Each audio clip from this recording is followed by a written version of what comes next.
আরে আমার মানিব্যাগেতে 200 টাকা আছে। ভাইয়া আজকে আমার বেটার জন্মদিন, ভালো দেখে একটা খেলনা দেখাও। এইটা 200 টাকা আর এইটা 250 টাকা। আরে বেটা এই দেখো স্পাইডারম্যান, এইটা না এটা যাই ভালো লাগবে। না বাবা আমি স্পাইডারম্যান নিব না, আমার ওইটা চাই।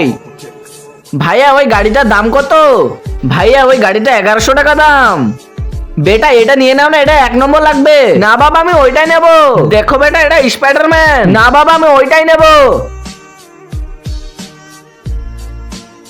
শুনেছি 10 জন যখন আমিন বলে তখন সেই দোয়াটা কবুল হয়ে যায়, তাই আমি দোয়া করে দিলাম এই ভিডিওটাকে লাইক করে চ্যানেলটাকে সাবস্ক্রাইব করে দিবে। আল্লাহ তাআলা জানে ওদের পরিবারটাকে অনেক ভালো থুয়ে দেয়। আরে বেটা কেঁদো না, ওই গাড়িটা তো যাই খারাপ ছিল। না বাবা ওই গাড়িটা খারাপ ছিল না, তোমার কাছে পয়সা নাই বলে বলছো। বাবা সরি, তুমি একটুকু কেঁদো না। বাবা আমি বড় হয়ে অনেক পয়সা কামাবো, তারপর আমি মেলা গাড়ি কিনবো।